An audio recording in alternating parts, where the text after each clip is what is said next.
CMR University, India's top-ranked university. Over 65 acres of lakeside campus, over 8,000 students, over 20,000 alumni, over 500 eminent teaching faculties, and placements in over 200 companies. CMR University, Bangalore.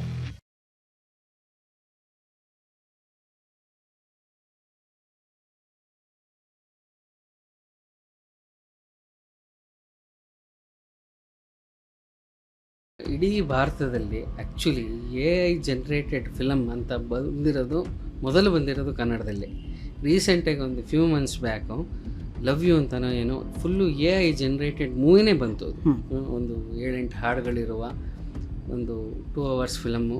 ಸೂಸೋನ ಯಾಕೆ ತಗೊಂಡೆ ಅಂತ ಹೇಳಿದ್ರೆ ಆ cinema the talks about ಅದು ಒಂಟಿ ಹೆಣ್ಣು ಅಂತ ಹೇಳಬಾರ್ದು, ನಂಗೆ ಇಷ್ಟ ಆಗಲ್ಲ ವರ್ಡು. ಆದರೆ ಆ ಒಂದು ರೂರಲ್ ಬ್ಯಾಕ್ಗ್ರೌಂಡಲ್ಲಿ ಒಂದು ಹೆಲ್ಪ್ಲೆಸ್ ಹೆಣ್ಣುಮಗಳನ್ನ ತಗೊಂಡು ಪಾಸಿಟಿವ್ ಆಗಿ ತೆಗೆದುಕೊಂಡು ಹೋಗ್ತಾರಲ್ಲ ಅಣ್ಣ ಕ್ಯಾರೆಕ್ಟರ್ ಜೊತೆಗೆ, ಅದು ಹ್ಯೂಮರ್ ಇದ್ರೂ ಕೂಡ ಅದು ಬ್ಲ್ಯಾಕ್ ಹ್ಯೂಮರ್ ಆಗಿಲ್ಲ. ಕೆಲವು ಸಿನಿಮಾಗಳಿಗೆ ಬೇರೆಯವ್ರ ಹತ್ರ ಮಾತಾಡದೇ ಇದ್ರು ಅಟ್ಲೀಸ್ಟ್ ಸಿನಿಮಾ ರಿಲೀಸ್ ಆದಮೇಲೆ ಸಿನಿಮಾದವರೇ ಸಿನಿಮಾ ಬಗ್ಗೆ ಮಾತಾಡಿದ್ರೆ ಯಾವುದೋ ಒಂದು ಸೀನು ಹೇಗಾಯಿತು, ಅದರ ಹಿನ್ನೆಲೆ ಏನಿತ್ತು, ಪ್ರಿಪ್ರೇಷನ್ ಯಾವ ಥರ ಇತ್ತು, ಏನೆಲ್ಲ ಕಷ್ಟಗಳನ್ನ ಎದುರಿಸೋದು, ಅವನ್ನು ಒಂಚೂರು ಡೀಟೇಲಾಗಿ ಇದು ಮಾಡಿದರೆ ಅದೊಂದು ಡಾಕ್ಯುಮೆಂಟ್ ಆಗಿ ಉಳಿಯುತ್ತೆ ಅಂತ ಇದು. ರಿಷಬ್ ಅಂಡ್ ಟೀಮ್ ಅಂತ ತಗೊಂಡಾಗ ರಿಷಬ್ ತುಂಬ ಅನಲೈಸ್ ಮಾಡಿದ್ದಾರೆ ಈ ಸಿನಿಮಾನ. ಸಿಮಿಲರ್ಲಿ ರಾಜ್ ಶೆಟ್ಟಿ ಕೂಡ ಮಾಡ್ತಾರೆ ಅವ್ರ ಸಿನಿಮಾನ. ಆ ಥರ ನನಗೆ ತಿಳಿದ ಮಟ್ಟಿಗೆ ಪ್ರಶಾಂತ್ ನೀಲ್ KGF ಮಾಡಿಲ್ಲ ಅಂತ ಅನ್ಕೋತೀನಿ. ಮಾಡಿಲ್ಲ ಅಲ್ವಾ? ಈ ಚಾಪ್ಟರ್ 1 ಬಿಹೈಂಡ್ ದ ಸೀನ್ಸ್ ಏನೆಲ್ಲ ಆಯಿತು ಅನ್ನೋದು ಅದು it is A text actually, ಖಂಡಿತ ಟೆಕ್ಸ್ಟು. ಈಗ KGF ಅಂತ ಪಿಕ್ಚರು, KGF ಕೆಲವು ದೊಡ್ಡ ಸಿನಿಮಾಗಳು, ಅದರ ಸಕ್ಸಸ್ಸು, ಅದಕ್ಕೆ ಸಿಕ್ಕ ರೆಸ್ಪಾನ್ಸು, ರಿಯಾಕ್ಷನ್ಸ್ ಎಲ್ಲ ಅದು ಪಕ್ಕಕ್ಕಿರಲಿ. ಅದರ ಹೊರತಾಗಿ ಆ ಥರದೊಂದು ಸಿನಿಮಾ ಹೇಗಾಯಿತು?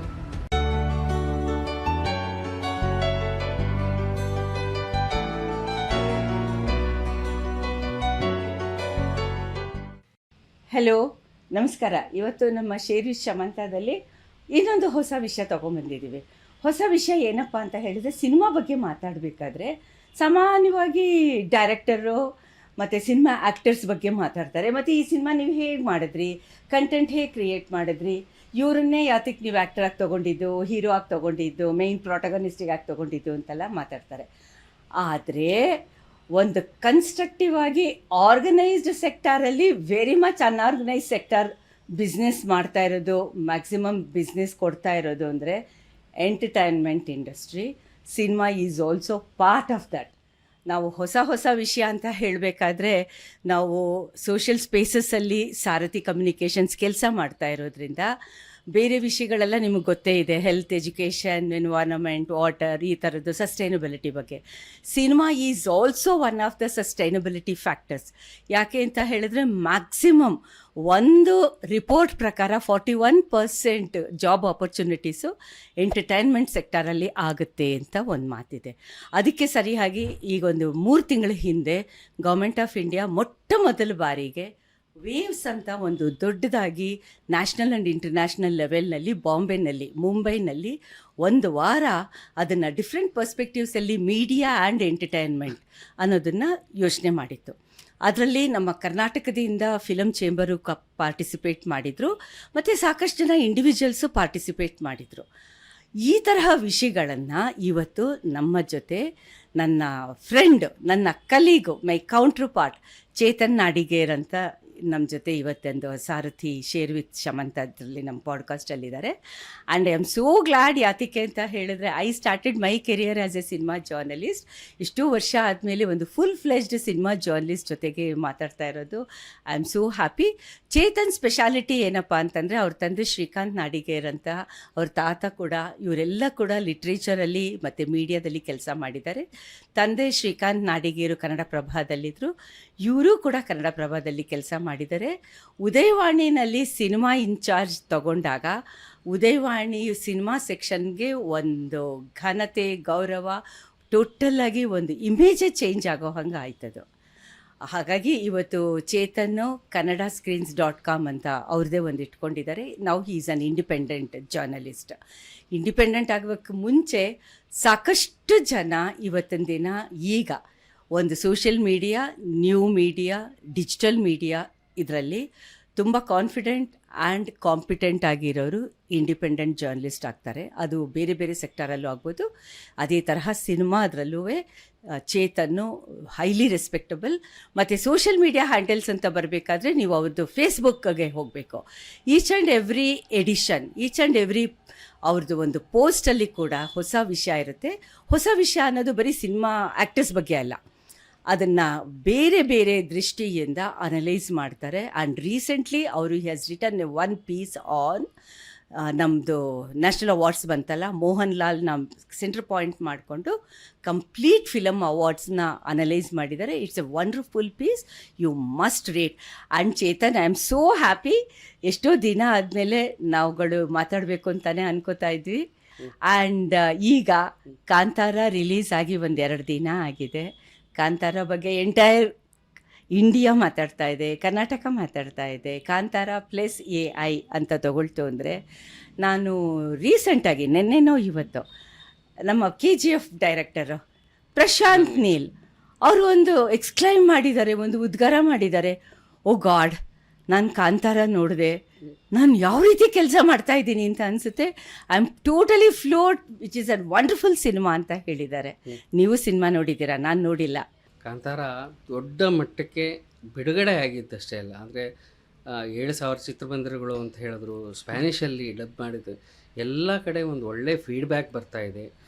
ಹೌಸ್ಫುಲ್ ಶೋಸ್ ಆಗ್ತಾ ಇದೆ. ಆ್ಯಕ್ಚುಲಿ ಭಾನುವಾರದ ತನಕ ಹೌಸ್ಫುಲ್ ಶೋಸ್ ಆಗಿದೆ. ಎಲ್ಲ ಕಡೆ ಒಳ್ಳೆ ಪ್ರತಿಕ್ರಿಯೆ ಬರ್ತಾ ಇದೆ. ನಾಟ್ ಓನ್ಲಿ ಜನರಲ್ ಪಬ್ಲಿಕ್, ಎಲ್ಲ ಅಕ್ರಾಸ್ ಆಲ್ ಇಂಡಸ್ಟ್ರೀಸು, ಬೇರೆ ಬೇರೆ ಕಲಾವಿದರು, ತಂತ್ರಜ್ಞರು, ಸಂದೀಪ್ ರೆಡ್ಡಿ ವಂಗ, ರಾಮ್ ಗೋಪಾಲ್ ವರ್ಮಾ, ಯಶ್, ಉಪೇಂದ್ರ ಎಲ್ಲರೂ ಚಿತ್ರದ ಬಗ್ಗೆ ಭಾಳ ಒಳ್ಳೆ ಮಾತುಗಳಾಡ್ತಿದ್ದಾರೆ.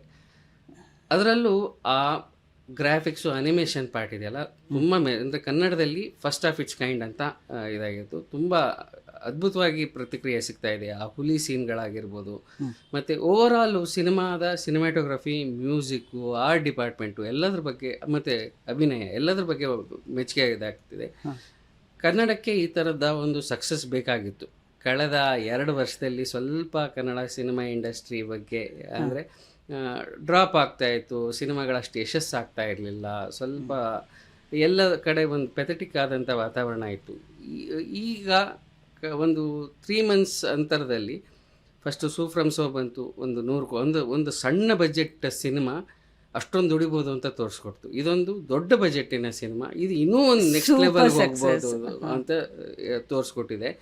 ಒಂದು ನಿಜವಾಗ್ಲೂ ಇಂಡಸ್ಟ್ರಿಗೆ ಇದೊಂದು ಎನರ್ಜಿ ಬೂಸ್ಟರು. ಇದರಿಂದ ಇನ್ನಷ್ಟು ಅಂದರೆ ನಮ್ಮಲ್ಲಿ ಏನು ಕಂಟೆಂಟು ಚೆನ್ನಾಗಿದ್ದರೂ ಟೆಕ್ನಿಕಲ್ ಸ್ಟ್ಯಾಂಡರ್ಡ್ಸ್ ಬಗ್ಗೆ ಯಾವಾಗಲೂ ಮಾತುಗಳಾಗ್ತಾಯಿತ್ತು. ಆದರೆ ಇಲ್ಲಿ ಕಾಂತಾರ ಚಾಪ್ಟರ್ 1ನಲ್ಲಿ ಟೆಕ್ನಿಕಲಿ ತುಂಬ ಬ್ರಿಲಿಯಂಟ್ ಆಗಿದೆ. ಗ್ರಾಫಿಕ್ಸ್, ಅನಿಮೇಷನ್ ಎಲ್ಲ ಭಾಳ ಅದ್ಭುತವಾಗಿ ಬಳಸ್ಕೊಂಡಿದ್ದಾರೆ. ಸುಮಾರು 28 ಕಂಪ್ನಿಗಳು ವರ್ಕ್ ಮಾಡಿದ್ದಾವೆ ಅಂತ ರಿಷಬ್ ಹೇಳ್ಕೊಂಡಿದ್ರು. ಓವರಾಲ್ ಒಂದು ಪಾಸಿಟಿವ್ ಆದಂಥ ವೈಬ್ ಎಲ್ಲ ಕಡೆ ಕಾಣಿಸ್ತಾ ಇದೆ. ಚೇತನ್, ನೀವಾಗ ಒಂದು ಮಾತು ಹೇಳಿದ್ರಿ, ಟೆಕ್ನಿಕಲಿ VFX ಅಂತ. ನಮಿತ್ ಮಲ್ಹೋತ್ರಾ ಇದ್ದಾರಲ್ಲ, ಅದೇ ರಾಮಾಯಣ ಪ್ರೊಡ್ಯೂಸರು, ಅವರು ಒಂದು ಮಾತು ಹೇಳಿದ್ದಾರೆ. ಅವರು ಮೋರ್ ದ್ಯಾನ್ 9 or 10 ಇದಕ್ಕೆ ಅವ್ರ ಪ್ರೊಡಕ್ಷನಲ್ಲಿ VFX ಡಿಸೈನ್ ಮಾಡಿರೋದಕ್ಕೆ ಆಸ್ಕರ್ಸ್ ಬಂದಿದೆ. ಆ ಆಸ್ಕರ್ಸ್ ಬಂದಾಗ ಒಬ್ಬ ಇಂಡಿಯನ್ ಟೆಕ್ನಿಷಿಯನ್, ಒಬ್ಬ ಇಂಡಿಯನ್ VFX ಕ್ರಿಯೇಟರ್ ಮಾಡಿರೋದು ಅವಾರ್ಡ್ಸ್ ಬಂದಾಗ, ಅಕಾಡೆಮಿ ಅವಾರ್ಡ್ಸ್ ಬಂದಾಗ, ಆಸ್ಕರ್ ಬಂದಾಗ, ಅದೇ ಒಬ್ಬ ಇಂಡಿಯನ್ ಸಿನಿಮಾಗೆ ಯಾತಕ್ಕೆ ಬಂದಿಲ್ಲ ಅಂತ ಒಂದು ಕ್ವಶನ್ಗೆ ಅವತ್ತು ವೆರಿ ಇಂಟ್ರೆಸ್ಟಿಂಗ್ ಆಗಿ ಆನ್ಸರ್ ಕೊಟ್ಟಿದ್ದಾರೆ. VFXನ ಅವ್ರುಗಳು ಯೂಸ್ ಮಾಡ್ಕೊಳ್ಳೋಷ್ಟು ಕ್ರಿಯೇಟಿವಿಟಿ ನಮ್ಮ ಇಂಡಿಯನ್ ಜನಕ್ಕೆ, ಡೈರೆಕ್ಟರ್ಸ್ ಆರ್ ಕನ್ಸೀವರ್ಸ್, ಕ್ರಿಯೇಟರ್ಸ್ಗೆ ಇನ್ನೂ ಆಗಿಲ್ಲ ಅಂತ. ಸೊ ನನಗೆ ಇವಾಗ ಕಾಂತಾರ ಬಗ್ಗೆ ಹೋಲಿಸ್ಟಿಕ್ ಆಗಿ ಪ್ಲಸ್ ಬಂದಾಗ, ಪಾಸಿಟಿವ್ ರೆಸ್ಪಾನ್ಸಸ್ ಬಂದಾಗ ನನಗೆ ಈ ಮಾತು ನನಗೆ ಜ್ಞಾಪಕ ಬಂತು. ಅಂದರೆ ಇಲ್ಲಿ ರಿಷಬ್ ಕ್ಲಿಕ್ ಆಗಿರೋದು, ನಮಗೆ ಸಿನಿಮಾ ಒಂದು ಹೇಳ್ತಾರಲ್ಲ, cinema is a combination of art and technology ಅಂತ. ಅಂದರೆ ಇದು maximum creativity Rishab and team ಕೊಟ್ಟಿರೋದ್ರಿಂದ ಬಹುಶಃ ಈ VFX ಖಂಡಿತ ಅಂದರೆ ನಮ್ಮಲ್ಲಿ ಆ್ಯನಿಮೇಷನ್ ಇಂಡಸ್ಟ್ರಿ ಅನ್ನೋದು ಅಂದರೆ ಈ ಶತಮಾನದ ಆರಂಭದಿಂದ 2000ಇಂದನೂ ಆ್ಯಕ್ಟಿವ್ ಆಗಿದೆ. ಸಾಕಷ್ಟು ಸಿನಿಮಾಗಳು ಆ್ಯನಿಮೇಟೆಡ್ ಸಿನಿಮಾಸ್ ಬರ್ತಾಯಿತ್ತು ನಮ್ಮಲ್ಲಿ, ಅಂದರೆ ಇಂಡಿಯನ್ ಫಿಲಮ್ಸಲ್ಲಿ ಬರ್ತಾಯಿತ್ತು. ಕನ್ನಡದಲ್ಲಿ ಅದರ ಪ್ರಮಾಣ ತುಂಬ ಕಡಿಮೆ ಇತ್ತು. ಅಂದರೆ ಸಣ್ಣ ಮಟ್ಟದಲ್ಲಿ ಎಲ್ಲೋ ಎಸ್ ನಾರಾಯಣ್ ಥರದವರು ಒಂದಿಷ್ಟು ಅದನ್ನು ಇಂಟ್ರೊಡ್ಯೂಸ್ ಮಾಡಿದ್ರು. ಆದರೆ ಟಿಲ್ ನಾವು ಅಂದರೆ 2000ದಿಂದ 2016-17ವರೆಗೂ KGF ವರೆಗೂ ನಮ್ಮಲ್ಲಿ ಆ ಥರದ ಪ್ರಮಾಣದ ಇದು ಬಳಕೆ ಆಗಿರಲಿಲ್ಲ. KGF ಅಥವಾ ಬಾಹುಬಲಿನ ಎಕ್ಸಾಂಪಲ್ ಆಗಿ ತಗೋಬೋದಾ ಇಂಡಿಯನ್ ಫಿಲಮ್ ಅಂತ? ನಾನು ಕನ್ನಡದಲ್ಲಿ ಹೇಳೋದಾದ್ರೆ KGF ಅಲ್ಲಿ KGF ಆದಮೇಲೆ KGF 2ನಲ್ಲಾಯಿತು, ಮಧ್ಯೆ ವಿಕ್ರಾಂತ್ ರೋಣದಲ್ಲಾಯಿತು, ಆಮೇಲೆ ಕಡಿಮೆ ಇತ್ತು ಆ್ಯಕ್ಚುಲಿ ನಮ್ಮಲ್ಲಿ ಗ್ರಾಫಿಕ್ಸು ಇದು ಎಲ್ಲ. ಆಮೇಲೆ ಉಪೇಂದ್ರ ಅವ್ರದ್ದು ಒಂದು ಸಿನಿಮಾ ಕೂಡ ಅವರು ಟ್ರೈ ಮಾಡಿದ್ದಾರೆ, UI ಇದು ಮಾಡಿದ್ರು. ಆ ಪ್ರಮಾಣ ಕಡಿಮೆ ಇತ್ತು. ಮತ್ತು ಅದನ್ನು ನೋಡಿದವರೆಲ್ಲ 100% ಪರ್ಫೆಕ್ಷನ್ ಇಲ್ಲ ಅಂತಲೇ ಹೇಳಿದರು. ಅಂದರೆ ಇದು ಏನೋ ಒಂದು ಸಮಥಿಂಗ್ ಇಸ್ ಲ್ಯಾಕಿಂಗ್ ಅಂತ ಥರ ಹೇಳ್ತಾ ಇದ್ರು. ಆದರೆ ಇಲ್ಲಿ ಆ ಮಾತು ಬರಲಿಲ್ಲ. ಅಲ್ಲ, ಸಮಥಿಂಗ್ ಇಸ್ ಲ್ಯಾಕಿಂಗ್ ಅಂದರೆ Chetan probably content and technology match ಆಗಲಿಲ್ಲ. VFX ಪೋರ್ಷನ್ ಏನಿದೆಯಲ್ಲ ಅದೇ ಅಂದರೆ ಇನ್ನಷ್ಟು ಚೆನ್ನಾಗಿ ಆಗ್ಬೋದಾಗಿತ್ತು, ನಮ್ಮಲ್ಲಿ ಇನ್ನೂ ಬಾಲ್ಯಾವಸ್ಥೆಯಲ್ಲಿದೆ ಅಂತ ಎಲ್ಲ ಹೇಳ್ತಾ ಇದ್ರು. ಆದರೆ ಈ ಕಾಂತಾರ ಚಾಪ್ಟರ್ 1ನಲ್ಲಿ ಅದನ್ನು ನೆಕ್ಸ್ಟ್ ಲೆವೆಲ್ಗೆ ತೊಗೊಂಡೋಗಿದ್ದಾರೆ. ಅಂದರೆ ಕನ್ನಡದಲ್ಲಿ ಇದುವರೆಗೂ ಆ ಥರದ ಒಂದು VFX ನೋಡೋಕ್ಕೆ ಸಾಧ್ಯ ಇರಲಿಲ್ಲ, ಅದು ಇಲ್ಲಿ ಆಗಿದೆ. ಅದು ಭಾಳ ಸಂತೋಷದ ವಿಚಾರ. ಸೊ ಈ ಪ್ರಯತ್ನಗಳು ಇನ್ನಷ್ಟು ಜಾಸ್ತಿ ಆಗಬೇಕು ಆ್ಯಕ್ಚುಲಿ. ಅಂದರೆ ಬೇರೆ ನೀವು ತೆಲುಗು ತಮಿಳು ಎಲ್ಲ ನೋಡಿದ್ರೆ ಅಲ್ಲೆಲ್ಲ ತುಂಬ ಇದು ಮಾಡ್ತೀವಿ. ನೀವು ಈ Kantara chapter 1 end credit card ನೋಡಿದ್ರೆ 1.5 ನಿಮಿಷದಷ್ಟು ಎಂಡ್ ಕ್ರೆಡಿಟ್ ಇದೆ. ಅಂದರೆ ರಿಷಬ್ ಶೆಟ್ಟಿ ಸ್ಟಾರಿಂಗಿಂದ ಶುರು ಆದರೆ ಅಲ್ಲಿ ಎಷ್ಟು 1000 ಜನ ಕೆಲಸ ಮಾಡಿದ್ದಾರೆ ಅಂದರೆ 28 ಕಂಪ್ನಿಗಳು ಅಂತ ಹೇಳಿದರೆ ಅವೆಲ್ಲವೂ ಇನ್ಕ್ಲೂಡೆಡ್ಡು. ಎಲ್ಲ ಡಬ್ಡ್ ವರ್ಷನ್ಗಳಿಗೆ ವರ್ಕ್ ಮಾಡಿರೋರು ಎಲ್ಲರ ಹೆಸರು 1 ನಿಮಿಷ ಬರ್ತಾ ಹೋಗುತ್ತೆ. ಅಂದರೆ ಅದರಲ್ಲಿ ಗ್ರಾಫಿಕ್ಸ್ ಪೋರ್ಷನ್ನು ಅದರ ಪಾಲು ಸಾಕಷ್ಟಿದೆ. ಇಲ್ಲಿ ಒಂದು ಕ್ಲಾರಿಫಿಕೇಶನ್ ಕೊಡೋಕ್ಕೆ ಇಷ್ಟಪಡ್ತಾ ಇದ್ದೀನಿ. ನಾವಿವತ್ತು ಕಾಂತಾರ ಸಿನಿಮಾ ಬಗ್ಗೆ ರಿವ್ಯೂ ಮಾಡ್ತಾ ಇಲ್ಲ. ಕಾಂತಾರನ ಸೆಂಟ್ರ್ ಪಾಯಿಂಟಲ್ಲಿ ಇಟ್ಕೊಂಡು ಹೋದ ಶುಕ್ರವಾರದವರೆಗೂ ಕೂಡ 5, 6, 3, 4 ಕನ್ನಡ ಸಿನಿಮಾ ರಿಲೀಸ್ ಆದರೂ 3-4 ಶೋಸು ಕಾಣ್ತಾ ಇರಲಿಲ್ಲ. ಆ ಕಾಂಟೆಕ್ಸ್ಟಲ್ಲಿ ಕಾಂತಾರ ನಮಗೆ ಒಂದು ಟೆಕ್ಸ್ಟ್ ಆಗಿದೆ to discuss about Kannada cinema industry. Probably Chetan ಒಂದು 3 ವರ್ಷದ ಹಿಂದೆ ಚಾರ್ಲಿ, ಕಾಂತಾರ ಬಂದಾಗ ನಾವಿಷ್ಟೇ ಪೀಕಲ್ಲಿ ಇದ್ವಿ ಅಲ್ವಾ? ಅದಾದ್ಮೇಲೆ ಫುಲ್ ಡೌನ್. 2 ವರ್ಷ ಬಹಳ ಡಿಸಪಾಯಿಂಟಿಂಗ್ ಆಗೇ ಇತ್ತು. ಟಿಲ್ ಜೂನ್ ಅಂದರೆ ಜೂನ್ ವರೆಗೂ ಬಹಳ ಡಲ್ ಆಗೇ ಇತ್ತು. ಅಂದರೆ ನಂಬರ್ ಆಫ್ ಫಿಲ್ಮ್ಸ್ ಜಾಸ್ತಿ ಇದೆ. ಈ ವರ್ಷನೇ ನೀವು ನೋಡಿದ್ರೆ ಅರೌಂಡ್ 185-190 ಫಿಲ್ಮ್ಸ್ವರೆಗೂ ರಿಲೀಸ್ ಆಗೋಗಿದೆ. ರೀಚಿಂಗ್ 200 ಫಿಲ್ಮ್ಸ್ ಬಂದು. ಈ ಇದರಲ್ಲಿ ಸಕ್ಸಸ್ಸು ಫೇಲ್ಯೂರು ಅಂತ ಏನು ನೋಡಿದ್ರೆ ಅದು ಭಾಳ ಒಂದು ಇಂಬ್ಯಾಲೆನ್ಸ್ ಇದೆ, ತುಂಬ ಇಂಬ್ಯಾಲೆನ್ಸ್ ಇದೆ. ಎಷ್ಟು ಸಿನಿಮಾಗಳಿಗಿತ್ತು, ಎಷ್ಟು ಚೆನ್ನಾಗಿತ್ತು, ಈಗ ಚೆನ್ನಾಗಿದೆ ಚೆನ್ನಾಗಿಲ್ಲ ಅನ್ನೋದೆಲ್ಲ ಆ ನಂತರ ಜನ ನೋಡ್ತಾನೆ ಇರಲಿಲ್ಲ. ಅಂದರೆ ಜನ ಚಿತ್ರಮಂದಿರಕ್ಕೆ ಬರ್ತಾ ಇಲ್ಲ. ಅದಕ್ಕೆ ಬೇರೆ ಬೇರೆ ಕಾರಣಗಳಿದೆ.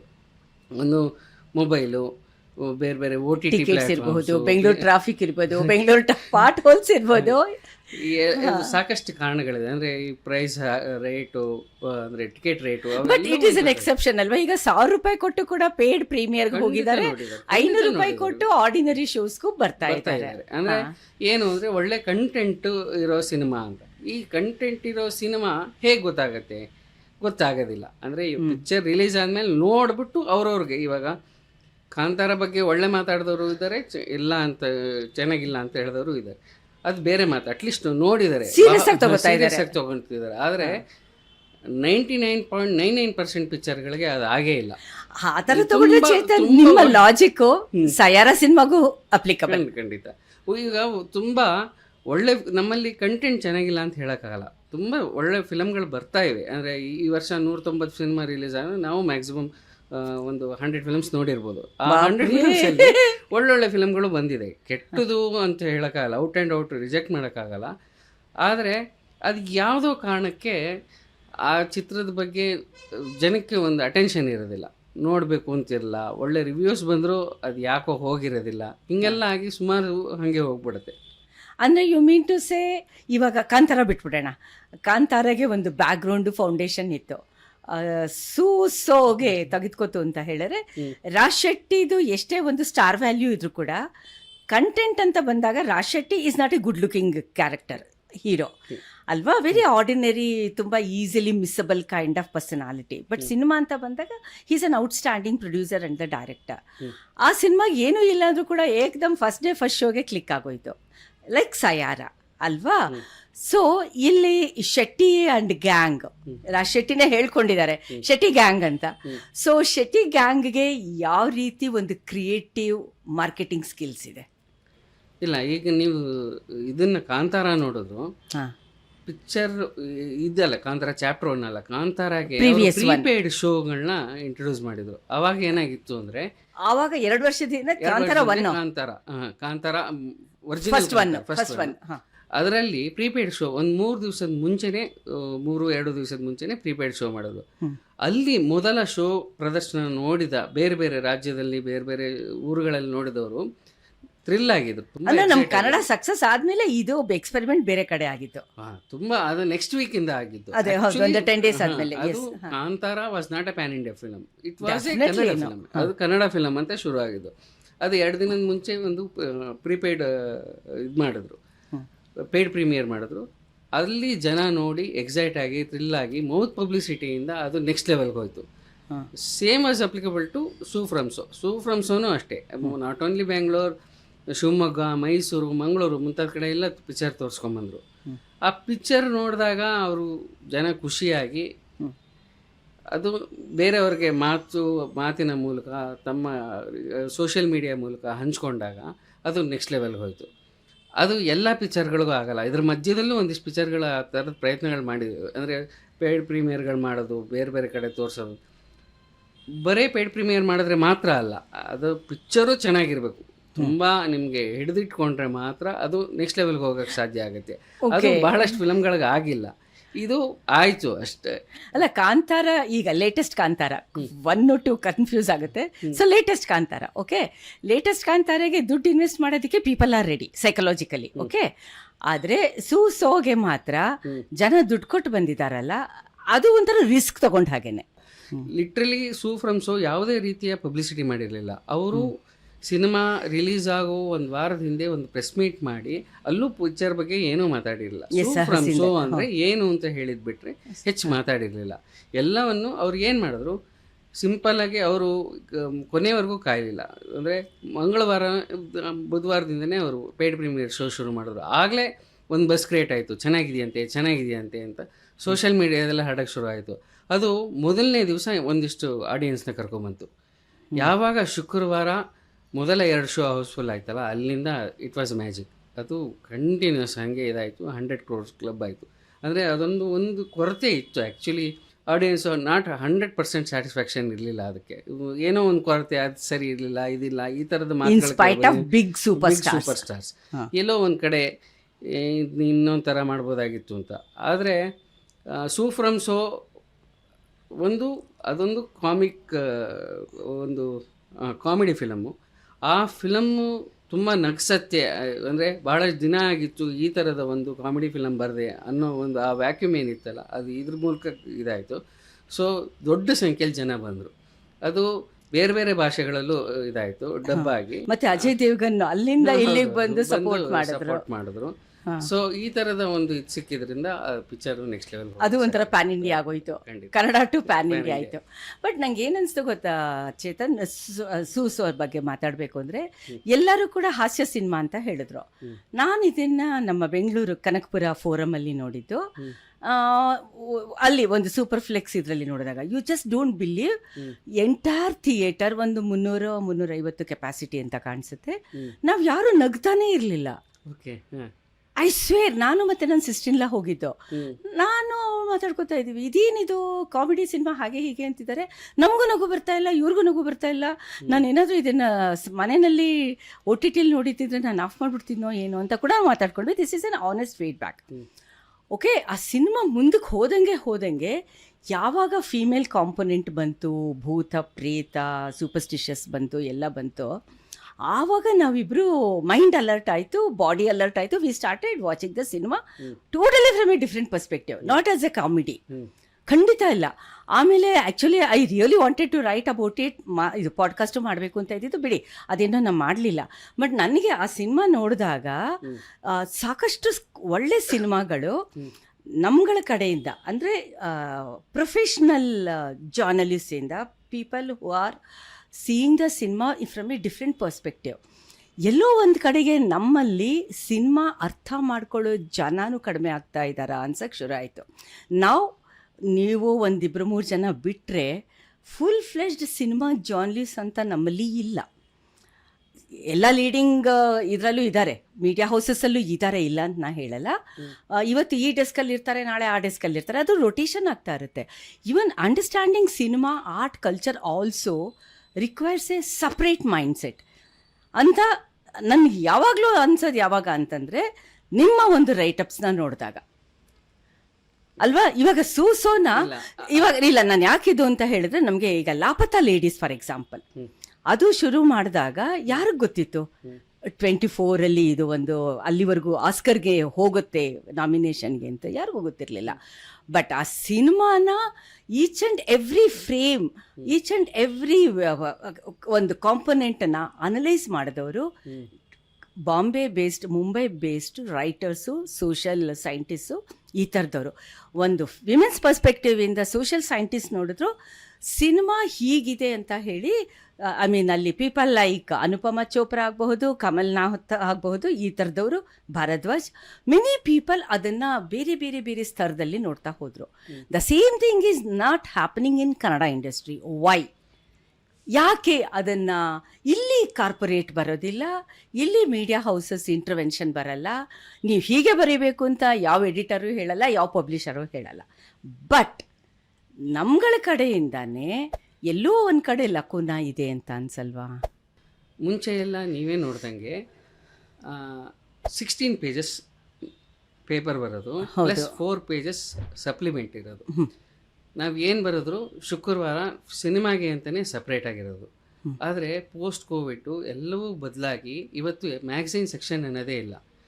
ಮ್ಯಾಗಝೈನ್ ಸೆಕ್ಷನ್ನು ಎಲ್ಲ ಅಂದರೆ ಮುಂಚೆ ಸಿನಿಮಾಗೆ, ಸಾಪ್ತಾಹಿಕ, ಭಾನುವಾರಕ್ಕೆ ಅಥವಾ ಮಹಿಳೆಯರಿಗೆ, ಮಕ್ಕಳಿಗೆ ಎಲ್ಲ ಒಂದೊಂದು ದಿವಸ ಒಂದೊಂದು ಸಪ್ಲಿಮೆಂಟ್ ಬರೋದು, 4 ಪೇಜಸ್ ಸಪ್ಲಿಮೆಂಟ್. ಇವತ್ತು ಓದುಗರ ಸಂಖ್ಯೆ ಕಡಿಮೆ ಆಗಿದೆ, ಮೊಬೈಲ್ ಬಳಕೆ ಜಾಸ್ತಿ ಆಗಿದೆ. ಅಟ್ ದ ಸೇಮ್ ಟೈಮ್ ಈ ನಂಬರ್ ಆಫ್ ಪೇಜಸ್ ಸಹ ಭಾಳ ಕಡಿಮೆ ಆಗಿದೆ. ಮುಂಚೆ 16 ಪೇಜಸ್ ಇದ್ದಿದ್ದು ಪ್ಲಸ್ 4 ಪೇಜಸ್, ಅಂದರೆ ಪ್ರತಿದಿನ 20 ಪುಟ ಬರೋದು. ಆದರೆ ಇವತ್ತು ಎಲ್ಲವೂ it is squeezed in 10 pages. So ತುಂಬ ಕಡಿಮೆ ಆಗೋಗಿದೆ. ಸಿನಿಮಾನೂ ಅಷ್ಟೇ. ಸಿನಿಮಾ ನಮಗೆ ಸಪ್ರೇಟಾಗಿ ಪ್ರತಿ ದಿವಸ ಹಾಫ್ ಪೇಜು ಅಥವಾ ಒಂದೊಂದ್ಸತಿ ಒಂದೊಂದು ಪುಟ ಬರೆದಿದ್ದು ಉಂಟು, ಪ್ಲಸ್ 4 ಪೇಜಸ್ ಅಡಿಷ್ನಲ್ ಇದು ಸಿನಿಮಾ ಸಪ್ಲಿಮೆಂಟ್ ಬರುತ್ತೆ. ಆವಾಗ ಡೀಟೇಲಾಗಿ ಬರೋದು. ಇವಾಗ ಆ ಥರ ಅಲ್ಲ, ಸಿಗದೇ ಕಡಿಮೆ ಸ್ಪೇಸ್ ಆಗಿರೋದ್ರಿಂದ ಅದರಲ್ಲೇ ತುಂಬ ವಿಚಾರಗಳಿದ್ದಾಗ ಅದನ್ನೆಲ್ಲವನ್ನೂ ಬರೆಯೋಕೆ ಆಗ್ತಾ ಇಲ್ಲ. ಎಲ್ಲವನ್ನೂ ಸ್ಕ್ವೀಸ್ ಮಾಡಿ ಇದು ಮಾಡ್ತಿದೆ. ಇದು ಒಂದು ಪ್ರಿಂಟ್ ಮೀಡಿಯಾಗೆ ಬಂದಾಗ ಆಗುತ್ತೆ. Whereas we have more than successful television channels. More than 5 ಇದೆ ತಾನೆ, ಎಷ್ಟೋ ಇದೆ, ಬಟ್ ಮೋರ್ ಅರೌಂಡ್ 5-6 ಅನ್ನು ನಾವು ಸೀರಿಯಸ್ ಆಗಿ ತಗೋಬಹುದು. ಪ್ರತಿದಿನ ರಾತ್ರಿ 6:30-7:00 ಶುರು ಆಗುತ್ತಲ್ಲ, ಅಲ್ಲಿ ಕೂಡ we are not seeing this type of analysis ಅಲ್ವಾ? ಸಣ್ಣ ಸುದ್ದಿ ಸ್ನಿಪೆಟ್ಸ್ ಇಲ್ಲ, ಅರ್ಧ ಗಂಟೆ ಕೊಡ್ತಾರೆ. ಅರ್ಧ ಗಂಟೆ ಇಸ್ ಎ ಬಿಗ್ ಟೈಮ್. ಆದರೆ ಕೆಲವು ಪಿಕ್ಚರ್ಗಳಿಗೆ ಮಾತ್ರ ಅವರು ಎಲ್ಲ ಅದರಲ್ಲೂ ಆ್ಯಡ್ ರಿಲೇಟೆಡ್ ಈ ಥರದ್ದು ಏನೇನೋ ಸಮಸ್ಯೆಗಳಿರೋದ್ರಿಂದ ಅಂದರೆ ಯಾರು ಇದನ್ನ ಫುಲ್ ಫ್ಲೆಡ್ಜ್ ಆಗಿ ಏನು ಇದು ಮಾಡುತ್ತಿಲ್ಲ. ಬಟ್ ನಿಜವಾಗ್ಲೂ ಸ್ಕೋಪ್ ಇದೆ. ಅಂದರೆ ಮುಂಚೆ ಇತ್ತು, ನಾವೇ ಅರ್ಧ ಪುಟ ವಿಮರ್ಶೆ ಬರೆದಿದ್ದು ಉಂಟು. ಮಿನಿಮಮ್ 5 ಕಾಲಮ್ ಅಂತೂ ಸಿಗೋದು, ತುಂಬ ಬರಿತಾ ಇದ್ವಿ. ಆದರೆ ಇವಾಗ ನಂಬರ್ ಆಫ್ ಫಿಲ್ಮ್ಸ್ ಜಾಸ್ತಿ ಆಗಿದೆ. ಆವಾಗ ವಾರಕ್ಕೆ 1 ಸಿನಿಮಾ ರಿಲೀಸ್ ಆಗೋದು, 2 ಸಿನಿಮಾ ರಿಲೀಸ್ ಆಗೋದು. ಆದರೆ ಇವಾಗ ವಾರಕ್ಕೆ 10 ಸಿನಿಮಾ ರಿಲೀಸ್ ಆಗ್ತಿದೆ. ಏನಿಲ್ಲ ಅಂದರೂ ಮಿನಿಮಮ್ ನೀವು ಲಾಸ್ಟ್ ಮಂತೇ ನೋಡಿದ್ರೆ ಪ್ರತಿ ವಾರ 5-5 ಸಿನಿಮಾ ಥರ ರಿಲೀಸ್ ಆಗಿದೆ. 1 ಮಂತ್ 30 ಸಿನಿಮಾ ರಿಲೀಸ್ ಆಗಿದೆ. ಅದನ್ನು ಅಷ್ಟೊಂದು ನೋಡೋಕ್ಕೆ ಸ್ಟಾಫು ಇಲ್ಲ. ಮತ್ತೆ ಎಲ್ಲ cinema doesn't deserve it also, doesn't deserve ಮತ್ತೆ ಅಷ್ಟು ಬರೆಯೋಕ್ಕೂ ಆಗೋದಿಲ್ಲ. ಸೊ ಹಾಗಾಗಿ ಎಲ್ಲ ಅಲ್ಲ, ಕೆಲವು ಸಿನಿಮಾಗಳ ಬಗ್ಗೆ ನಾ ಸೂಸೋನ ಯಾಕೆ ತಗೊಂಡೆ ಅಂತ ಹೇಳಿದ್ರೆ, ಆ ಸಿನಿಮಾ ದ ಟಾಕ್ಸ್ ಅಬೌಟ್ ಅದು ಒಂಟಿ ಹೆಣ್ಣು ಅಂತ ಹೇಳಬಾರ್ದು, ನಂಗೆ ಇಷ್ಟ ಆಗಲ್ಲ ವರ್ಡು. ಆದರೆ ಆ ಒಂದು ರೂರಲ್ ಬ್ಯಾಕ್ಗ್ರೌಂಡಲ್ಲಿ ಒಂದು ಹೆಲ್ಪ್ಲೆಸ್ ಹೆಣ್ಣುಮಗಳನ್ನ ತಗೊಂಡು ಪಾಸಿಟಿವ್ ಆಗಿ ತೆಗೆದುಕೊಂಡು ಹೋಗ್ತಾರಲ್ಲ ಅಣ್ಣ ಕ್ಯಾರೆಕ್ಟರ್ ಜೊತೆಗೆ, ಅದು ಹ್ಯೂಮರ್ ಇದ್ರೂ ಕೂಡ ಅದು ಬ್ಲ್ಯಾಕ್ ಹ್ಯೂಮರ್ ಆಗಿಲ್ಲ ಅಲ್ವಾ? ಅದೊಂದು ವೆರಿ ಹೆಲ್ತಿಯಾಗಿ ಬಂದಿದೆ. ಆ ಸಿನಿಮಾ ಇಂಡೈರೆಕ್ಟ್ ಆಗಿ ಟಾಕ್ಸ್ ಅಬೌಟ್ ಲೇಟ್ ಮ್ಯಾರೇಜಸ್ ಅಲ್ವಾ? ಲೇಟ್ ಮ್ಯಾರೇಜ್ ಮಾತಾಡುತ್ತೆ, ಅದೊಂದು ಪಾಸಿಟಿವಿಟಿ ಇದೆ. ಮತ್ತು ಅವಳು ಒಂದು ಹೆಣ್ಣುಮಗಳು ಇದ್ರೂ ಕೂಡ she struggles at the same time survive and she is a very strong character ಅಲ್ವಾ? ಅದೇ ಕೂಡ ಯಾವುದೋ ಒಂದು ಫ್ಲಾಶ್ ಬ್ಯಾಕಲ್ಲಿ ಅವರಿಬ್ರು ಪುನಃ ಮೀಟ್ ಮಾಡಿದಾಗಲೂ ಕೂಡ ಅದೇ ಒಂದು ಬಾಂಡಿಂಗ್ ಪಾಯಿಂಟ್ ಆಗುತ್ತೆ. So these are the elements which are very very important ಅಂತ ಅನಿಸುತ್ತೆ ಒಬ್ಬ professional cinema journalist understand and disseminate ಅಲ್ವಾ? ಇದಕ್ಕೆ ನಮಗೆ ಅರ್ಧ ಪುಟನೂ ಬೇಕಾಗಲ್ಲ. ನನಗೆ ಇವಾಗ ನಾನು ಪ್ರಿಂಟನ್ನು ನಾನು ತಗೊಳ್ಳಲ್ಲ. ಈಗ ನೀವೇ ಹೇಳ್ದಂಗೆ ಪೋಸ್ಟ್ ಕೋವಿಡಲ್ಲಿ ಓದೋದು ಕಡಿಮೆ ಆಗಿದೆ ಅಂತ ಪಬ್ಲಿಷರ್ಸು ಅಳ್ತಾರೆ, ಪ್ರಿಂಟ್ನವರು ಅಳ್ತಾರೆ, ನೋಡೋದು ಜಾಸ್ತಿ ಆಗಿದೆ. ಅದನ್ನು ನಮ್ಮ ಯೂಟ್ಯೂಬರ್ಸ್ ಆದರೂ ಮಾಡಬಹುದಾಗಿತ್ತು, ಪಾಡ್ಕಾಸ್ಟರ್ಸ್ ಮಾಡಬಹುದಾಗಿತ್ತು, ಅಥವಾ ಅರ್ಧ ಗಂಟೆ ಟೆಲಿವಿಷನ್ನವರಾದರೂ ಮಾಡಬಹುದಾಗಿತ್ತು. ಇಲ್ಲಿ ನಾನು ಹೇಳೋದು ದೀಸ್ ಪೀಪಲ್ ವಿಷುವಲ್ ಮೀಡಿಯಾದಲ್ಲಿ ಇರ್ಬೋದು. You said it, I wanted to, but ಇರ್ಬೋದು, ಅಥವಾ ಅವ್ರದ್ದು ಏನು ಪ್ರಯಾರಿಟೀಸ್ ಅದನ್ನು ನಾವು ಹೇಳಕ್ಕಾಗೋದಿಲ್ಲ. ಅವ್ರಿಗೆ ಏನಿರುತ್ತೆ ಏನೋ ಗೊತ್ತಿಲ್ಲ ಪ್ರಯಾರಿಟೀಸ್. ಇಲ್ಲ, ನೀವು ಇವಾಗ ಲ್ಯಾಕ್ ಆಫ್ ನಾಲೆಡ್ಜ್ ಅಂದ್ರಲ್ಲ, let us stick to that only, because understanding cinema is very important ಆಗುತ್ತೆ. ಇವತ್ತಿನ ದಿನ ಅದನ್ನ ಏನದು ಕಲಾ ಸೇವೆ ಅಲ್ಲ, ದಿಸ್ ಇಸ್ ನಾಟ್ ಕಲಾ ಸೇವೆ, ದಿಸ್ ಇಸ್ ಟೋಟಲಿ ಬಿಸ್ನೆಸ್ ಅಲ್ವಾ? B2P, ಬಿಸ್ನೆಸ್ ಟು ಪೀಪಲ್ ಅಲ್ವಾ? ಈ ಥರ ಇದ್ದಾಗ ಕಲಾ ಸೇವೆ ಆಗಕ್ಕೆ ಸಾಧ್ಯನೇ ಇಲ್ಲ. ಹಾಗಾಗಿ people who take that in charge, ನೀವೇ ಹೇಳ್ದಂಗೆ ಬಹಳಷ್ಟು ಜನ ಈ ಅನಾಲಿಸಿಸ್ಸು ಈ ಥರದಕ್ಕಿಂತ ಹೆಚ್ಚಾಗಿ ಬೇರೆಯವರ ರಿಯಾಕ್ಷನ್ ತೊಗೊಳ್ತಾರೆ. ಅಂದರೆ ನೀವು ಈ ಬಹಳಷ್ಟು ಇವತ್ತು ಯೂಟ್ಯೂಬ್ ಚಾನೆಲ್ಗಳನ್ನ ನೋಡಿದಾಗ ತುಂಬ ಪಾಪ್ಯುಲರ್ ಆದಂಥ ಅವರೆಲ್ಲರೂ ಯಾರನ್ನೋ ಮಾತಾಡಿಸಿ, ಅಂದರೆ ಈಗ ಒಂದು ಪಿಕ್ಚರ್ ಮುಗೀತಿದ್ದಂಗೆ ಅಲ್ಲಿ ಜನರ ರಿಯಾಕ್ಷನ್ ಅದನ್ನೆಲ್ಲ ತಗೊಳ್ಳೋದು ಆ ಕಡೆ ಹೆಚ್ಚು ಕಾನ್ಸಂಟ್ರೇಟ್ ಮಾಡ್ತಾರೆ. ಅವು ಕೂತು ಇದು ಮಾಡೋದಕ್ಕೆ ಸ್ವಲ್ಪ ಕಡಿಮೆನೇ. ಅಂದ್ರೆ ನಾವು ಬ್ರೇಕ್ ದ ಟ್ರೆಡಿಷನ್ ಅಂತ ವಿವೇಕಾನಂದ ಹೇಳಿದಾರಲ್ಲ, ಇದು ಸಿನಿಮಾಗೂ ತರಬಹುದು. Always we can break the tradition. ಮಾಡ್ಬೋದು ಡೆಫಿನೆಟ್ಲಿ ಮಾಡ್ಬೋದು ಅಲ್ವಾ? ಸಿನಿಮಾದವರೇ ಬ್ರೇಕಿಂಗ್ ದ ಟ್ರೆಡಿಷನ್ ಅಲ್ಲ, even we also can break the tradition. We should. ಬೇರೆ ಅಂದ್ರೆ ಭಾಷೆಗಳಲ್ಲಿ ಆ ತರ ಮಾಡ್ತಾ ಇದ್ದಾರೆ. ಇವಾಗ ಕಾಂತಾರ ಚಾಪ್ಟರ್ 1 ನೋಡಿದ್ರೆ ಹಿಂದಿನಲ್ಲಿ ಸಾಕಷ್ಟು ರಿವ್ಯೂಗಳು ಬಂದಿದೆ. ಅದು ಅರ್ಧ ಮುಕ್ಕಾಲು ಗಂಟೆ ಎಲ್ಲ ಮಾತಾಡಿದ್ದಾರೆ, ಒಂದೊಂದು ಸೀನನ್ನು ಡಿಸೆಕ್ಟ್ ಮಾಡಿ ಮಾತಾಡಿದ್ದಾರೆ. ಕನ್ನಡದಲ್ಲೂ ಆಗಿದೆ, ಆದ್ರೆ ಸೀರಿಯಸ್ ಆಗಿ ಆಗ್ಬೇಕು. ಏನು ಅವ್ರು ಏನೇನ್ ಇದೆಯೋ ರಿಷಬ್ನು 360 ಡಿಗ್ರೀಸ್ ಅಲ್ಲೂ 180 ಡಿಗ್ರೀಸ್ ಅಲ್ಲೂ ಎಕ್ಸ್ಟ್ರಾಕ್ಟ್ ಮಾಡ್ಬಿಟ್ಟಿದ್ದಾರೆ, ಅದನ್ಗೆ ಏನೂ ಉಳಿಸಿಲ್ಲ ಅಲ್ವಾ? ಅದು that shows their seriousness, intensity and understanding the cinema. Rishab ಮಾತ್ರನೇ ರಿಸರ್ಚ್ ಮಾಡಿಲ್ಲ, even these people have done some research ಅಲ್ವಾ? ತುಂಬ ಇವಾಗ ಬರೇ ಇದು ಒಂದೇ ಅಲ್ಲ, ಅಂದರೆ ಸಿನಿಮಾ ಮಾತ್ರ ಅಲ್ಲ, ಟ್ರೈಲರ್ನ ರಿವ್ಯೂ ಮಾಡ್ತಾರೆ, ಟ್ರೈಲರ್ನ ಡಿಸೆಕ್ಟ್ ಮಾಡ್ತಾರೆ, ಒಂದೊಂದು ಶಾರ್ಟನ್ನು ಗ್ರ್ಯಾಬ್ ಮಾಡಿಬಿಟ್ಟು ಏನು ಹೇಳಕ್ಕೆ ಹೊರಟಿದ್ದಾನೆ, ಇದು ಏನಿರ್ಬೋದು, ಈ ಥರದನ್ನೆಲ್ಲ ಅಲ್ಲೆಲ್ಲ ತುಂಬ ಡೀಟೇಲ್ ಆಗಿ ಮಾಡ್ತಾ ಇದ್ದಾರೆ. And it is so interesting to listen ಅಲ್ವಾ? ಖಂಡಿತ ಕನ್ನಡದಲ್ಲೂ ಬರಬೇಕು. ಈ ಒಂದು ಸಣ್ಣ ಮಟ್ಟದಲ್ಲಿ ಆಗಿದೆ, ಮುಂದೆ ದೊಡ್ಡ ಮಟ್ಟದಲ್ಲಿ ಆಗತ್ತೆ ಅಂತ ನಂಬಿಕೆ ಇದೆ. ಓಕೆ, ಸಣ್ಣ ಮಟ್ಟದಲ್ಲಿ ಯಾವ ಥರ ಆಗಿದೆ ನಾನಂತೂ ನೋಡಿಲ್ಲ. ಇಲ್ಲ, ಕೆಲವು ಫಾರ್ ಎಕ್ಸಾಂಪಲ್ ಇವಾಗ ನಮ್ಮ ಕನ್ನಡಪ್ರಭದಲ್ಲಿ ಜರ್ನಲಿಸ್ಟ್ ಆಗಿದ್ರು ಹರಿ ಪರಾಕ್ ಅವರು ಸಿನಿಮಾ ಬಗ್ಗೆ ಮಾತಾಡ್ತಾರೆ, ಗಣಪತಿ ಅವರು ಮಾತಾಡ್ತಾರೆ. ಈ ಥರ ಸಾಕಷ್ಟು ಜನ ತಮ್ಮದೇ ಇಲ್ಲಿ ರಿವ್ಯೂ ಮಾಡ್ತಾ ಇದ್ದಾರೆ. ಅವರೆಲ್ಲರೂ ಸಿನಿಮಾನ ಭಾಳ ಅಂದರೆ ಸುಮಾರು ವರ್ಷದಿಂದ ಸಿನಿಮಾ ರಂಗದಲ್ಲಿ ಫುಲ್ ಫ್ಲೆಜ್ ತಿಳ್ಕೊಂಡಿದ್ದಾರೆ. ಅವರೆಲ್ಲ ಡೀಟೇಲ್ ಆಗಿ ಮಾತಾಡ್ತಿದ್ದಾರೆ. ಅದರ್ವೈಸ್ ಹೊಸೊಬ್ರು ಇತ್ತೀಚೆಗೆ ಯೂಟ್ಯೂಬ್ ಮೂಲಕನೇ ಪರಿಚಯ ಆಗಿರೋರು ಅವ್ರಿಗೆ ಅಷ್ಟು ಇನ್ಡೆಪ್ತ್ ಹೋಗಕ್ಕೆ ಗೊತ್ತಾಗ್ತಾ ಇಲ್ಲ. ಇವಾಗ ನಾವು ಯೂಟ್ಯೂಬರ್ಸ್ನ ನಾವು ಸೀರಿಯಸ್ ಆಗಿ ತಗೋಬೇಕಾ? Not only cinema context, general ಆಗಿ. ಇವಾಗ ಇವತ್ತು ನೀವು ಸಿನಿಮಾದವರಾಗಿದ್ದೀರಾ, ಹಾಗಾಗಿ ಅದು ಹೇಳೋಕ್ಕಾಗಲ್ಲ ಯಾರು ಏನು ಮಾಡ್ತಾ ಇದ್ದಾರೆ ಅನ್ನೋದ್ರ ಮೇಲೆ ಡಿಪೆಂಡ್ ಆಗುತ್ತೆ. ಕೆಲವರು ತುಂಬ ಸೀರಿಯಸ್ ಆಗಿ ತುಂಬ ಚೆನ್ನಾಗೂ ಮಾಡ್ತಾ ಇದ್ದಾರೆ ಯೂಟ್ಯೂಬಲ್ಲಿ, ಇನ್ನು ಕೆಲವರು ಅದನ್ನು ಬೇರೆ ರೀತಿಯೂ ಬಳಸ್ಕೊತಾ ಇದ್ದಾರೆ. ಅಂದರೆ ಮೇನ್ ಸ್ಟ್ರೀಮ್ ಇವಾಗ ಜರ್ನಲಿಸಮಿಂದ ಬಂದವರು ಇದಾರಲ್ಲ, ಅವರು ಯೋಚನೆ ಮಾಡೋ ರೀತಿ ಬೇರೆ ಇರುತ್ತೆ. ಯೂಟ್ಯೂಬಿಂದನೇ ಅಥವಾ ಅದರ ಎಷ್ಟು ಲೈಕ್ಸ್ ಬಂತು, ವ್ಯೂಸ್ ಬಂತು, ಈ ಥರ ಯೋಚನೆ ಮಾಡೋದು ಒಂದು ಸೆಕ್ಟರ್ ಇದೆ. ಈಗ ನಿಮಗೆ ಪ್ರಿಂಟ್ ಮೀಡಿಯಾದಿಂದ ಅಂದರೆ ಹಳೆಯ ಜರ್ನಲಿಸಮ್ ಇದರಿಂದ ಬಂದವರು ಅವರು ಅದೇ ಥರ ಯೋಚನೆ ಮಾಡ್ತಾರೆ. ಅಂದರೆ ಅವರು ಏನು ಅನಾಲಿಸಿಸ್ಸು ಅದ್ರ ಬಗ್ಗೆನೇ ಹೆಚ್ಚಿದು ಮಾಡ್ತಾರೆ. ಈಗ ನಮಗಾದರೂ ಅಷ್ಟೇ, ಅಂದರೆ ಆ ಥರನೇ ಮಾತಾಡೋಕ್ಕೆ ಸಾಧ್ಯ. ಈಗ ಅಂದರೆ ಬೇರೆ ಕೋಶಂಟ್ ಇದೆಯಲ್ಲ, ಈ ಗ್ಲ್ಯಾಮರು ಅಥವಾ ಇದ್ರ ಬಗ್ಗೆ ಎಲ್ಲ ಮಾತಾಡೋದು ಅಥವಾ ಮಾಡ್ತಾ ಇಲ್ಲ ಯಾರು, ಅದು ಸೀರಿಯಸ್ ಆಗಿ ಯಾರೂ ಇದು ಮಾಡಿಲ್ಲ. ಸಿನಿಮಾ ಬಗ್ಗೆನೇ ಅಂದರೆ ಸಾಕಷ್ಟು ವರ್ಷ ಸಿನಿಮಾ ಜರ್ನಲಿಸಮಲ್ಲಿ ಇದ್ದವರೆಲ್ಲ ಸೀರಿಯಸ್ ಆಗಿ ಇದು ಮಾಡಿದ್ದಾರೆ ಅಂತ ಅಂದ್ಕೊಳ್ತೀನಿ. ಓಕೆ, ಇವಾಗ ಪ್ಯಾನ್ ಇಂಡಿಯಾ ಸಿನಿಮಾ ಆಗಿದೆ. AI and cinema industry are entertainment ಅಂತ ಬಂದಾಗ ನನಗೆ ತಿಳಿದಿರೋ ಹಾಗೆ, ಐ ಮೇ ಬಿ ರಾಂಗ್, ಗೊತ್ತಿಲ್ಲ, please correct me if I am wrong, ಬೇರೆ ಇಂಡಸ್ಟ್ರಿನಲ್ಲಿ okay, let me take Hindi cinema industry. ಅವ್ರದ್ದು ನಮ್ಗಳ ತರಹ ಸೌತ್ ಸಿನಿಮಾಗಳ ಥರ ಬ್ಲಾಕ್ ಬಸ್ಟರ್ಸ್ ಆಗಿಲ್ಲ, ಎಕ್ಸೆಪ್ಟ್ ಸಾಯರ, ಸಿತಾರೆ ಜಮೀ ಪರ್ ಆ ಥರದ್ದು 1-2-3 ಬಿಟ್ಟರೆ ಇನ್ಯಾವುದೂ ಆಗಿಲ್ಲ, ಇನ್ಕ್ಲೂಡಿಂಗ್ ಸಲ್ಮಾನ್ದು ಆಗಿಲ್ಲ ಯಾವುದೂ.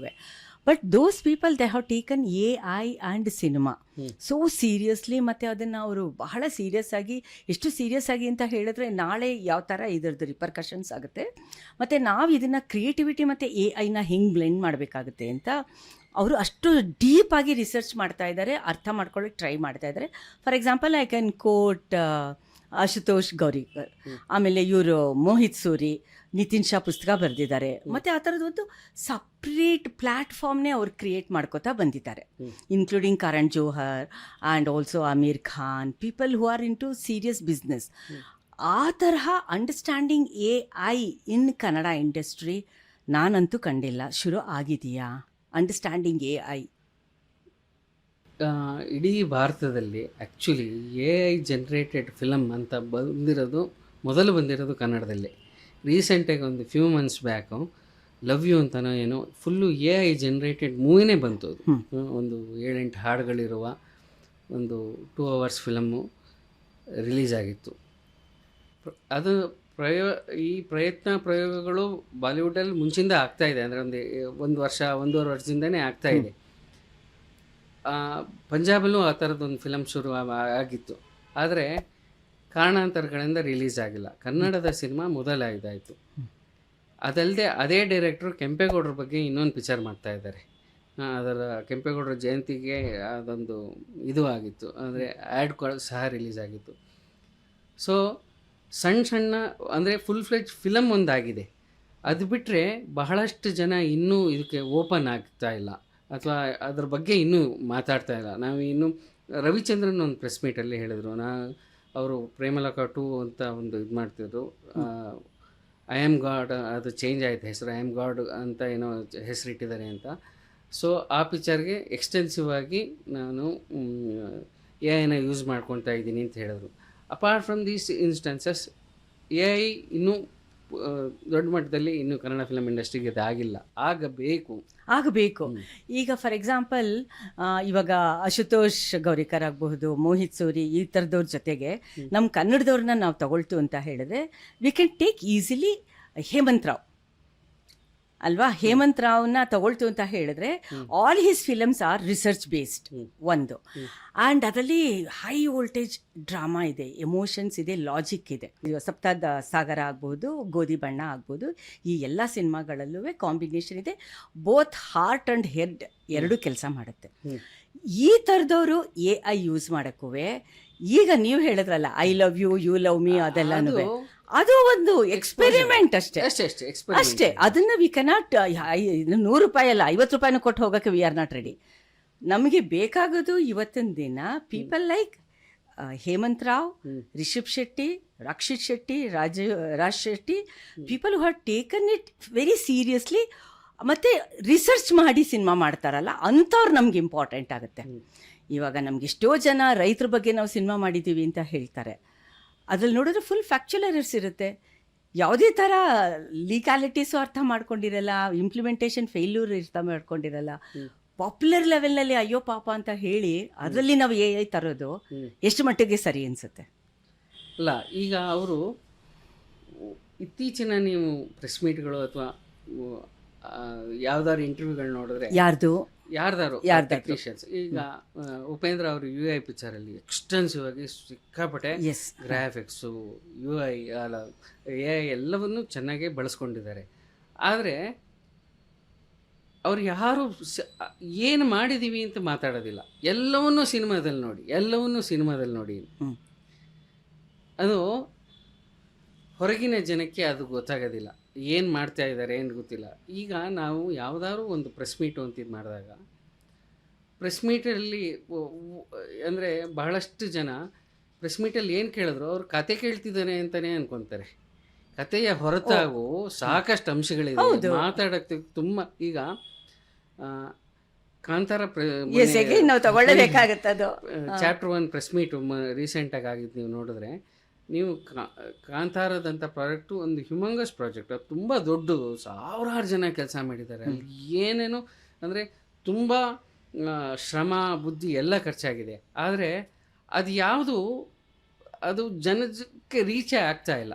ಅಂದರೆ ನಾವು ಸಿನಿಮಾ ನೋಡಿ ಹಿಂಗಾಗಿರ್ಬೋದು, ಹಿಂಗೆ ಮಾಡಿರ್ಬೋದು, ಆದರೆ ಅದ್ರ ಹಿಂದಿನ ಶ್ರಮ ಎಷ್ಟಿದೆ, ಎಷ್ಟು ಜನ ವರ್ಕ್ ಮಾಡಿದ್ದಾರೆ, ಏನೇನು ಫಿಸಿಕಲ್ ಚಾಲೆಂಜಸ್ ಇತ್ತು, ಅದು ಯಾವುದ್ರ ಬಗ್ಗೆನೂ ಮಾತಾಡಕ್ಕೆ ಹೋಗೋದಿಲ್ಲ. ಅಂದರೆ ಯಾರು ಮಾತಾಡಲ್ಲ, ನಮ್ಮವರು. ಒಂದು ಕಡೆ ಮೀಡಿಯಾದವ್ರದ್ದು ಸಮಸ್ಯೆ ಇದೆ. ಅಲ್ಲ ಲ್ಯಾಂಗ್ವೇಜ್ ಬರೀತಿಲ್ಲ. ಯಾಕೆ ಅಂತಂದ್ರೆ 2 hours ತಮಿಳ್ ಇದರಲ್ಲಿ ರಿಷಬ್ ಮಾತಾಡಿದ್ದಾರೆ. ನಂಗೆ ತಮಿಳು 100% ಅರ್ಥ ಆಗಲ್ಲ, ಆದ್ರೆ ರಿಷಬ್ ತಮಿಳು ಅರ್ಥವಾಗುತ್ತೆ ನಮ್ ತರಾನೇ ಮಾತಾಡೋದ್ರಿಂದ. ಆ ವ್ಯಕ್ತಿಯಿಂದ ಎಷ್ಟು ಎಕ್ಸ್ಟ್ರಾಕ್ಟ್ ಮಾಡಿದ್ದಾರೆ ಭಾರದ್ವಾಜ್ ಅಂತ ಹೇಳಿದ್ರೆ, ಈಚ್ ಅಂಡ್ ನಾನು ಇದು ಬಿಫೋರ್ ರಿಲೀಸು, ಪ್ರೀ ರಿಲೀಸ್ ನಾನು ಹೇಳ್ತಾ ಇರೋದು, ಮೈನ್ಯೂಟ್ ಡೀಟೇಲ್ಸ್, ಮೈಕ್ರೋ ಡೀಟೇಲ್ಸ್ನ ಆತ ಅಷ್ಟೇ ಹೋಮ್ವರ್ಕ್ ಮಾಡಿ ಮಾತಾಡಿದ್ದಾರೆ. ನನಗೆ ಆವಾಗಲೇ ಗೊತ್ತಾಗಿದ್ದು ಹಿಂದಿ ತಮಿಳ್ನಲ್ಲಿ ಕೇಳಿದಾಗ, ನಮ್ಮ Vivek Rai, now I am not a cinema journalist, okay, I am an aam aadmi, ₹100 ಕೊಟ್ಟು ಸಿನಿಮಾ ನೋಡೋಳು. ಆವಾಗಲೇ ಗೊತ್ತಾಗಿದ್ದು ನಮಗೆ ವಿವೇಕ್ ರೈ ಕೂಡ ಇದ್ದಾರೆ ಅಂತ. ಎಷ್ಟು ಜನಕ್ಕೆ ಗೊತ್ತಿದೆ ಇದು? ನಮ್ಗೆ ನಮ್ಮ ಕನ್ನಡದಿಂದ ಗೊತ್ತಾಗಿಲ್ಲ, ನಂಗೆ ಬೇರೆ ಲ್ಯಾಂಗ್ವೇಜ್ ಇಂದ ಗೊತ್ತಾಯ್ತು. ಕನ್ನಡದಲ್ಲೂ ಮಾತಾಡಿದ್ರು ಯಾರ್ಯಾರೆಲ್ಲ ವರ್ಕ್ ಮಾಡಿದ್ರು. ಅದಾದ್ಮೇಲೆ ರಿಲೀಸ್ ಆದ್ಮೇಲೆ ಅಲ್ಲ ಪ್ರೀ ರಿಲೀಸ್ ಇವೆಂಟ್ ಅಲ್ಲೇ ಫಸ್ಟ್ ಆಗಿದ್ದೆ ಬೆಂಗಳೂರಲ್ಲಿ. ಹೌದು, ಅಶೋಕ, ಹೌದು, ಅವಾಗ ಮಾತಾಡಿದ್ರು. ಆದರೆ ಮಾತಾಡೋದಕ್ಕೆ ಅಂದರೆ ಸಣ್ಣ ಸಿನಿಮಾಗಳು ಓಕೆ, ಅಲ್ಲಿ ಈ ಥರದ ಪ್ರಾಜೆಕ್ಟ್ಗಳು ತುಂಬ ಜನ ಶ್ರಮ ಇರುತ್ತೆ, ತುಂಬ ಕೆಲಸಗಳಾಗಿರುತ್ತೆ. ಅದನ್ಯಾವುದನ್ನು ಬಹಳಷ್ಟು ಜನ ಮುಕ್ತವಾಗಿ ಹಂಚ್ಕೊಳ್ಳೋದಿಲ್ಲ. ಇವ್ರು ಒಪ್ಕೊಂಡಿದ್ದಾರೆ, ಮಾತಾಡೋಣ ಆಮೇಲೆ ಮಾತಾಡೋಣ, ಅದು ಏನೋ ಒಂದು ಹೇಳಿದ್ರೆ ಇನ್ನೇನೋ ಬಿಟ್ಕೊಡ್ಬೇಕಾಗತ್ತೆ ಅಂತ ಭಯ ಇರುತ್ತೆ ಬಹಳಷ್ಟು ಜನಕ್ಕೆ. ಹಾಗಾಗಿ ಬಹುಶಃ ಗೊತ್ತಿಲ್ಲ ಇವಾಗ ಇವ್ರು ಅಷ್ಟು ಜನನು ಅಕ್ನಾಲೇಜ್ ಮಾಡಿದ್ದಾರೆ. ರಿಷಬ್ ಇದು ಸ್ಕ್ರಿಪ್ಟ್ ಅಲ್ಲಿ, ರಿಸರ್ಚ್ ಅಲ್ಲಿ, ಕ್ಯಾಮ್ರಾದಲ್ಲಿ, ಮ್ಯೂಸಿಕ್ ಅಲ್ಲಿ ಒಬ್ಬೊಬ್ಬರನ್ನು ಕೂಡ ಅಕ್ನಾಲೇಜ್ ಮಾಡಿದ್ದಾರೆ. ಸೊ ಹಾಗಾಗಿ ಆ ಬಿಹೈಂಡ್ ದ ಸೀನ್ಸ್ ಏನಾಗುತ್ತೆ, ಆ ಬ್ಯಾಕ್ಗ್ರೌಂಡ್ ಸ್ಟೋರೀಸು ಬಹಳಷ್ಟು ಜನ ಗೊತ್ತಾಗಲ್ಲ. ಇವತ್ತು ನಮಗೆ ಈ ಪ್ರೇಮಲೋಕ ಅಂದರೆ 80ರ ದಶಕದಿಂದ ಒಂದಿಷ್ಟು ಪಿಕ್ಚರ್ಗಳ ಬಗ್ಗೆ ನಾವು ಕೇಳ್ಕೊಂಡೇ ಬಂದಿದ್ದೀವಿ. ಆದರೆ ಹಂಸಲೇಖ ಅವರು ಕೆಲವು ಮ್ಯೂಸಿಕಲ್ ಪ್ರೋಗ್ರಾಮ್ಸಲ್ಲಿ ಜಡ್ಜ್ ಆಗಿದ್ದಾಗ ಅಲ್ಲಿ ಕೆಲವು ಹಾಡುಗಳನ್ನ ಡಿಸೆಕ್ಟ್ ಮಾಡಿದ್ದು ಇದೆಯಲ್ಲ, ಅಂದರೆ ಈಗ ನಾವು ಹಿಂಗೆ ಮಾಡಿದ್ವಿ, ಈ ಥರ ಆಯಿತು, ಇದು ಬರಿಬೇಕಾದ್ರೆ ಹಿಂಗಾಯಿತು, ಅಷ್ಟು ಡೀಟೇಲಾಗಿ, ಅಂದರೆ ಬಹಳಷ್ಟು ವಿಚಾರಗಳು. ಅಂದರೆ ಇವಾಗ ಅದೆಲ್ಲ ಸಾಧ್ಯ ಆಗ್ತಾ ಇದೆ. ಅಂದರೆ ಈ ಯೂಟ್ಯೂಬ್ ಚಾನೆಲ್ಸಿಂದ, ಇವಾಗಿನ ಹೊಸ ಇಂಟರ್ವ್ಯೂಗಳಿಂದ ಅವೆಲ್ಲವೂ ಸಾಧ್ಯ ಆಗ್ತಿದೆ. ಬಹುಶಃ ಆವಾಗ ಆಗಿನ ಜರ್ನಲಿಸ್ಟ್ಗಳಿಗೆ ಗೊತ್ತಿಲ್ಲ ಎಷ್ಟು ವಿಚಾರ ಆ ಸಿನಿಮಾ ಬಗ್ಗೆ ಆ ಸಂದರ್ಭದಲ್ಲಿ ಗೊತ್ತಿತ್ತು, ಎಷ್ಟು ಬರೆದಿದ್ರೂ ಗೊತ್ತಿಲ್ಲ. ಅದೆಲ್ಲವೂ ಇವಾಗ ನಿಧಾನಕ್ಕೆ ಡಿಸೈಡ್ ಆಗ್ತಿದೆ. ಹಾಗೆ ಅದಕ್ಕೆ ಕಾರಣಾಂತರಗಳಿಂದ ಹಲವು ವಿಚಾರಗಳನ್ನ ಆ ಸಂದರ್ಭದಲ್ಲಿ ಹೇಳ್ಕೊಂಡೇ ಇರ್ಬೋದು, ಅವೆಲ್ಲ ಇವಾಗ ಗೊತ್ತಾಗ್ತಿದೆ. ಇದು ಅಷ್ಟೇ, ನಮ್ಗೆ ಇನ್ನಷ್ಟು ಸಮಯ ಸಿಕ್ಕಿದ್ರೆ ಖಂಡಿತ ಅದ್ರ ಬಗ್ಗೆ ಇನ್ನಷ್ಟು ಡೀಟೇಲ್ಸ್ ಇದು ಮಾಡ್ಬೋದು. ಆದರೆ ಬಹಳಷ್ಟು ಸಂದರ್ಭದಲ್ಲಿ ಭಾಳ ಸೀಮಿತವಾದ ಉತ್ತರಗಳಿರ್ತವೆ. ಆಮೇಲೆ ಇದು ಮಾಡೋಣ, ಫಿಲಮ್ ಆಗಿಬಿಡ್ಲಿ, ರಿಲೀಸ್ ಆಗಲಿ ಅಂತ. ಇವಾಗ ಈ ಸಿನಿಮಾ ಆದಮೇಲೆ ನೆಕ್ಸ್ಟು ರಿಷಬ್ಬು ಕಾಂತಾರ ಚಾಪ್ಟರ್ 2 ಯಾವಾಗ ಬರುತ್ತೆ ಅಂತ ಕಾನ್ಸಂಟ್ರೇಷನ್ ಹೊಟ್ಟೋಗುತ್ತೆ ಎಲ್ರಿಗೂ. ಪಿಕ್ಚರ್ ಎಂಡಲ್ಲಿ ಕಾಂತಾರ ಚಾಪ್ಟರ್ 2 ಬರುತ್ತೆ ಅನ್ನೋ ಒಂದು ಹಿಂಟ್ ಕೊಟ್ಟಿದ್ದಾರೆ. ನೆಕ್ಸ್ಟ್ ಅದ್ರ ಬಗ್ಗೆ ಚರ್ಚೆ ಆಗುತ್ತೆ ಹೊರತು ಈ ಚಾಪ್ಟರ್ 1ನಲ್ಲಿ ಬಿಹೈಂಡ್ ದ ಸೀನ್ಸ್ ಏನೆಲ್ಲ ಆಯಿತು ಅನ್ನೋದು ಅದು it is A text, actually ಖಂಡಿತ ಟೆಕ್ಸ್ಟು. ಈಗ KGF ಅಂತ ಪಿಕ್ಚರು, KGF ಕೆಲವು ದೊಡ್ಡ ಸಿನಿಮಾಗಳು, ಅದರ ಸಕ್ಸಸ್ಸು, ಅದಕ್ಕೆ ಸಿಕ್ಕ ರೆಸ್ಪಾನ್ಸು, ರಿಯಾಕ್ಷನ್ಸ್ ಎಲ್ಲ ಅದು ಪಕ್ಕಕ್ಕಿರಲಿ. ಅದರ ಹೊರತಾಗಿ ಆ ಥರದೊಂದು ಸಿನಿಮಾ ಹೇಗಾಯಿತು ಮಾತಾಡಬೇಕು, ಟೆಕ್ಸ್ಟ್ ಆಗಬೇಕು. ಅದು ಎಲ್ಲ ಪಿಕ್ಚರ್ಗಳಿಗಲ್ದೇ ಇರೋ ಕೆಲವು ಇಂಪಾರ್ಟೆಂಟ್ ಪಿಕ್ಚರ್ಗಳಿಗೆ ಆ ಥರದ ಏನಾದ್ರು ಒಂದು ಇದಾಗಬೇಕು. ಅಂದರೆ ಮಧ್ಯದಲ್ಲಿ ಟೀಮ್ನವರೇ, ಟೀಮ್ ಮೆಂಬರ್ಸ್, ಇವಾಗ ಫಾರ್ ಎಕ್ಸಾಂಪಲ್ ಲಗಾನ್ ಇದು ಒಂದು ಅದರ DVD ಮಾಡಿದ್ರು ಅವರು, ಮೇಕಿಂಗ್ ಆಫ್ ಲಗಾನ್ ಅಂತ. ಎಲ್ಲ ಪಿಕ್ಚರ್ಗಳು ಇವಾಗ ಕೂಲಿ ಆಯಿತು, ಜೈಲರ್ ಆಯಿತು, ಅಟ್ಲೀಸ್ಟು ತಗೊಂಡ್ರೆ ಸತ್ಯಜಿತ್ ರಾಯ್ ಅಲ್ವಾ, ಅಲ್ಲಿಂದ ಸಿಗುತ್ತೆ. ಬೇರೆ ಅಲ್ಲದೆ ಇರೋ ಕೆಲವು ಸಿನಿಮಾಗಳಿಗೆ ಬೇರೆಯವ್ರ ಹತ್ರ ಮಾತಾಡದೇ ಇದ್ರು, ಅಟ್ಲೀಸ್ಟ್ ಸಿನಿಮಾ ರಿಲೀಸ್ ಆದಮೇಲೆ ಸಿನಿಮಾದವರೇ ಸಿನಿಮಾ ಬಗ್ಗೆ ಮಾತಾಡಿದ್ರೆ, ಯಾವುದೋ ಒಂದು ಸೀನು ಹೇಗಾಯಿತು, ಅದರ ಹಿನ್ನೆಲೆ ಏನಿತ್ತು, ಪ್ರಿಪ್ರೇಷನ್ ಯಾವ ಥರ ಇತ್ತು, ಏನೆಲ್ಲ ಕಷ್ಟಗಳನ್ನ ಎದುರಿಸಿದ್ರು, ಅವನ್ನು ಒಂಚೂರು ಡೀಟೇಲಾಗಿ ಇದು ಮಾಡಿದರೆ ಅದೊಂದು ಡಾಕ್ಯುಮೆಂಟ್ ಆಗಿ ಉಳಿಯುತ್ತೆ ಅಂತ. ಇದು ಆ ಥರ ಡಾಕ್ಯುಮೆಂಟೇಷನ್ನು ಆಗ್ತಾ ಇಲ್ಲ, ಆಗ್ಲೇಬೇಕು. ಬಿಕಾಸ್ ಈಗ ಗಾಡ್ ಫಾದರ್ ಸಿನಿಮಾನ HD ವರ್ಷನಲ್ಲಿ ಟೆಕ್ನಾಲಜಿನ ಇಂಪ್ರೂವ್ ಮಾಡಿಕೊಂಡು ರಿಲೀಸ್ ಮಾಡಿದ್ದಾರೆ ಎಂಟೈರ್ ಇಂಡಿಯಾದಲ್ಲಿ ಅಲ್ವಾ. ಅದ್ರ ಬಗ್ಗೆ ಐ ಥಿಂಕ್ ಇಟ್ ಈಸ್ ಅನುಭವ ಕಶ್ಯಪ್ ಅಂತ ಕಾಣಿಸುತ್ತೆ. ಅದ್ರ ಬಗ್ಗೆ ಮಾತಾಡ್ತಾ ಇರಬೇಕಾದ್ರೆ ಈಚ್ ಆ್ಯಂಡ್ ಎವ್ರಿ ಸೀನ್ನ ಆತ ಡಿಸೆಕ್ಟ್ ಮಾಡ್ತಾ ಹೋಗ್ತಾ ಇದ್ದಿದ್ದು. ಆ ತರಹ ಇವಾಗ ನಮ್ಮಲ್ಲೂ ಕನ್ನಡ ಸಿನಿಮಾನೇ ಒಂದು ಟೆಕ್ಸ್ಟ್ ಆಗಿ ತಗೋತು ಅಂದರೆ ಹಳೆಯ ಸಿನಿಮಾಯಿಂದ ಸತಿ ಸುಲೋಚನಾಯಿಂದ ಹಿಡಿದು ಲೇಟೆಸ್ಟ್ ಈ ಸಿನಿಮಾ ಕಾಂತಾರ ಅದಾಗ್ಬೋದು, ಬೇರೆ ಬೇರೆ ಒಂದು ಸೋಷಿಯಲ್ ಪರ್ಸ್ಪೆಕ್ಟಿವಿಂದ ಆಗಬೇಕಾಗುತ್ತೆ, research perspective, technical, music, costume ಕೂಡ ಕೌಂಟ್ ಆಗುತ್ತೆ ಅಲ್ವಾ. ಈ ಥರದ್ದೆಲ್ಲನೂ ಅದೊಂದು ಡಾಕ್ಯುಮೆಂಟೇಷನ್ ಆಗಬೇಕು ಅಂತ. ಒಂದು ಸಿನಿಮಾದವರೇ ಅಟ್ಲೀಸ್ಟ್ ಸಿನಿಮಾ ಎಲ್ಲ ರಿಲೀಸ್ ಆದಮೇಲೆ ಈಗ ಲಾಭ ನಷ್ಟ ಎಷ್ಟು ದುಡಿತು ಅದು ಮೋಸ್ಟ್ ಇಂಪಾರ್ಟೆಂಟ್. ಅದು ಅದರ ಹೊರತಾಗಿ ಹೆಂಗಾಯಿತು ಸಿನಿಮಾ, ಹೆಂಗೆ ಶುರು ಆಗಿದ್ದು, ಓಮ್ ಅಂತ ಬರೀತಾರಲ್ಲ ಫಸ್ಟು ಒಂದು ಪೇಪರ್ ಮೇಲೆ, ಅಲ್ಲಿಂದ ಒಂದು ತುಂಬ ಇನ್ ಡೀಟೇಲ್ ಅಲ್ಲದೆ ಇದ್ದರು ಮುಗಿಯೋದು ರಿಲೀಸ್ ಆಗೋವರೆಗೂ ಏನೇನಾಯಿತು ಪ್ರಮುಖ ಘಟ್ಟಗಳ ಬಗ್ಗೆ ಸಿನಿಮಾ ತಂಡದವರು ಮಾತಾಡಿದ್ರೆ ಅದು ಮುಂದಿನ ಜನ್ರೇಷನ್ಗೆ ಹೆಲ್ಪ್ ಆಗುತ್ತೆ. ಆ್ಯಕ್ಚುಲಿ ಆ ಥರ ಡಾಕ್ಯುಮೆಂಟೇಷನ್ ಆಗಬೇಕು. ಇವಾಗ ಭಾಳಷ್ಟು ಜನ ನಮಗೆ ಲಗಾನು ಅಥವಾ ಆಫ್ಟರ್ ದಟ್ ಎಷ್ಟೋ ಸಿನಿಮಾಗಳ ಬಗ್ಗೆ ಗೊತ್ತಿರಲಿಲ್ಲ. ಆ ಥರದ ಡಾಕ್ಯುಮೆಂಟ್ರಿಗಳು ತುಂಬ ಹೆಲ್ಪ್ ಆಗುತ್ತೆ. ಅಶುತೋಷ್ನ ಕೇಳಿದ್ರಂತೆ, ಈ ಜೀನ್ಸ್ ಕಾಲದಲ್ಲಿ ನೀನು ಈ ಥರ ಹರ್ಕಲ್ ಲುಂಗಿ ಹಾಕೊಂಡಿರೋ ಸಿನಿಮಾ ಮಾಡಿದ್ರೆ ಯಾರು ನೋಡ್ತಾರೆ ಅಂತ. ನೋಡ್ತು ಅಂದರೆ ಅದು ವರ್ಲ್ಡ್ ರೆಕಾರ್ಡ್ ಬ್ರೇಕ್ ಆಯ್ತದು. ಹಾಂ, ಸೊ ಆ ಥರದ ಅಂದರೆ ಮುಂದಿನ ಇದಕ್ಕೆ ಯಾವುದೋ ರೆಫರೆನ್ಸ್ ತೊಗೊಳೋದಕ್ಕೆ ಅಥವಾ ಇನ್ನೇನೋ ಮಾತಾಡೋದಕ್ಕೆ ಈ ಥರದ ಡಾಕ್ಯುಮೆಂಟೇಷನ್ಗಳು ಭಾಳ ಹೆಲ್ಪ್ ಆಗುತ್ತೆ. ಆ ಥರದ ಪಿಕ್ಚರ್ ಆ ಡಾಕ್ಯುಮೆಂಟ್ರಿಗಳು ಅಥವಾ in visual media or in literature ಯಾವ್ದಾದ್ರು ರೀತಿ ಇಲ್ಲ, ಇಟ್ಸ್ ಎ ಕಾಂಬಿನೇಷನ್ ಅಲ್ವಾ. ಲಿಟ್ರೇಚರ್ ಫಸ್ಟ್ ಬರುತ್ತೆ, ಆಮೇಲೆ ವಿಜುವಲ್ ಮೀಡಿಯಾ. ಸೊ ಎರಡೂ ಇದರಲ್ಲಿ ಭಾಳ ಚೆನ್ನಾಗಿ ಮಾಡ್ಬೋದು. ಎಲ್ಲ ಫಿಲಮ್ಗಳಲ್ಲದೆ ಇದ್ರು ಈ ಥರ ಕೆಲವು ಸಿನಿಮಾಗಳನ್ನ ಡಾಕ್ಯುಮೆಂಟ್ ಆಗಬೇಕು ಅನ್ನೋದು ಇದು. ಹೌದು, ಒಂದು ಸ್ಟಡಿ ಮೆಟೀರಿಯಲ್ ಆಗಬೇಕು ಅಂತ. ರಿಷಬ್ ಅಂಡ್ ಟೀಮ್ ಅಂತ ತಗೊಂಡಾಗ ರಿಷಬ್ ತುಂಬ ಅನಲೈಸ್ ಮಾಡಿದ್ದಾರೆ ಈ ಸಿನಿಮಾನ. ಸಿಮಿಲರ್ಲಿ ರಾಜ್ ಶೆಟ್ಟಿ ಕೂಡ ಮಾಡ್ತಾರೆ ಅವ್ರ ಸಿನಿಮಾನ. ಆ ಥರ ನನಗೆ ತಿಳಿದ ಮಟ್ಟಿಗೆ ಪ್ರಶಾಂತ್ ನೀಲ್ KGF ಮಾಡಿಲ್ಲ ಅಂತ ಅನ್ಕೋತೀನಿ. ಮಾಡಿಲ್ಲ ಅಲ್ವಾ? ಬೇಸಿಕಲಿ ಜಾಸ್ತಿ ಮಾತಾಡೋದಿಲ್ಲ ಪ್ರಶಾಂತ್. ಇಂಟರ್ವ್ಯೂಗಳು ಇದೆಲ್ಲವೂ ಕಡಿಮೆ ಆಗಿರೋದ್ರಿಂದ ಅಟ್ಲೀಸ್ಟ್ ಅವ್ರು ಅಲ್ಲದೆ ಇದ್ರು ಯಾರ್ದಾರು ಮೂಲಕ ಹೇಗೆ ತಯಾರಾಯ್ತು. ಹೌದು, ಮೇಕಿಂಗ್ KGF ಅದರಲ್ಲಿ ಸಾಕಷ್ಟು ಕಾಂಟ್ರವರ್ಸೀಸ್ ಇದೆ. ಕಂಟೆಂಟ್ ಬಗ್ಗೆ ತುಂಬ ಜನಕ್ಕೆ ಇಷ್ಟ ಆಗಿಲ್ಲ, ಅದ್ರಲ್ಲಿ ನಾನು ಒಬ್ಳು, ಬೇಡ ನನಗೆ. ಬಟ್ ಮೇಕಿಂಗ್ ಅಂತ ಬಂದಾಗ ಯಾರದು ರಾಜಮೌಳಿಗೆ ನಾವು ಟಕ್ಕರ್ ಕೊಟ್ಟಿದ್ದೀವಿ ಅಲ್ವಾ. ಹಾಗಾಗಿ ನಮಗೆ ಮೇಕಿಂಗ್ ಇಂಪಾರ್ಟೆಂಟ್ ಆಗುತ್ತೆ, ಕಂಟೆಂಟು ಈಕ್ವಲಿ ಇಂಪಾರ್ಟೆಂಟ್ ಆಗುತ್ತೆ from psychological and social perspective. ಅದನ್ನು ಪಕ್ಕಕ್ಕಿಡೋಣ, ಅದು ಬೇಕೇ ಬೇಕಾಗುತ್ತೆ. ಮತ್ತು ಇವಾಗ ನಾವಿಬ್ಬರು ಮಾತಾಡ್ತಾ ಇದ್ದೀವಿ. And don't you think production houses like Hombale, PRK ಇವ್ರುಗಳು ಇಂಥದನ್ನ ಸೀರಿಯಸ್ ಆಗಿ ತಗೋಬೇಕು ಅಂತ. ಖಂಡಿತ ತಗೋಬೇಕು. ಇವತ್ತಿನ ಇದರಲ್ಲಿ ಈ ಥರದ ಪ್ರೊಡಕ್ಷನ್ ಹೌಸ್ಗಳು ಅಂದರೆ ತುಂಬ ಪಿಕ್ಚರ್ಗಳು ಮಾಡೋರ ಸಂಖ್ಯೆ ಬಹಳ ಕಡಿಮೆ ಆಗಿದೆ ಇವತ್ತೆಲ್ಲ. ಪಕ್ಕ ಕನ್ನಡದವರು. ಹೌದು, ಬರ್ತಾರೆ, ಒಂದು ಪಿಕ್ಚರ್ ಮಾಡ್ತಾರೆ. ಎಷ್ಟೋ ಜನಕ್ಕೆ ಒಂದು ಫಿಲಮು ಕಂಪ್ಲೀಟ್ ಮಾಡೋಕ್ಕಾಗಲ್ಲ. ಇನ್ನು ಕೆಲವ್ರಿಗೆ ಒಂದು ಪಿಕ್ಚರ್ ಮಾಡೋ ಅಷ್ಟೊತ್ತಿಗೆ ಬ್ರಹ್ಮನಿರಸನ ಆಗಿರುತ್ತೆ. ಸಾಕಷ್ಟು ಕಾರಣಗಳಿಂದಾಗಿ ನಮ್ಮಲ್ಲಿ ಅಂದರೆ ನೀವು ಬೇರೆ ತಮಿಳು, ತೆಲುಗು, ಹಿಂದಿ ತುಂಬ ಪ್ರೊಡಕ್ಷನ್ ಹೌಸ್ಗಳಿದೆ. ನಮ್ಮಲ್ಲಿ ಹಳೆಯ ಪ್ರೊಡ್ಯೂಸರ್ಗಳು ಕಡಿಮೆ ಆಗಿದ್ದಾರೆ, ಹೊಸ ಪ್ರೊಡ್ಯೂಸರ್ಸು ಜಾಸ್ತಿ. ಅಂದರೆ ಎಲ್ಲ ಒಂದೊಂದು ಇಂಡಿವಿಜುವಲ್ ಪ್ರೊಡ್ಯೂಸರ್ ಒಂದು ಪಿಕ್ಚರ್ ಮಾಡ್ತಾರೆ, ಹೋಗ್ತಾ ಇದ್ದಾರೆ. ಸೊ ಅವ್ರಿಗೆ ಸಿನಿಮಾದ ಹಿಂದೂ ಭಾಳಷ್ಟು ಗೊತ್ತಿರಲ್ಲ, ಮುಂದೂ ಗೊತ್ತಿರಲ್ಲ, ಏನಾಗುತ್ತೆ ಅನ್ನೋದು ಗೊತ್ತಿರಲ್ಲ. ಒಂದು ಪಿಕ್ಚರ್ ಮಾಡ್ತಾರೆ, ಮುಗಿಸ್ಕೊಂಡು ಹೊರಟೋಗ್ತಾರೆ. So for them it is a trade, just a trade. ಹಾಕಿದ್ರೆ ಅಯ್ಯೋ ಒಂದು 2 CR ಹಾಕಿದೆ 3 ಬಂತು ಸಾಕು ಅಷ್ಟೇ. ಈ ಥರ ಲೆಕ್ಕಾಚಾರದಲ್ಲೇ ಇದಾಗ್ತಿದೆ. ಸೊ ಎಕ್ಸಿಸ್ಟಿಂಗ್ ಪ್ರೊಡಕ್ಷನ್ ಹೌಸ್ಗಳು ಸ್ವಲ್ಪ ತಾವು ಮಾಡಿರೋ ಸಿನಿಮಾಗಳ ಬಗ್ಗೆ ಈ ಥರದ್ದು ಒಂದಿಷ್ಟು ಡಾಕ್ಯುಮೆಂಟ್ಸ್ ಮಾಡ್ಕೋಬೇಕು ಅಂತ ಮಾಡಲೇಬೇಕು. It is their duty.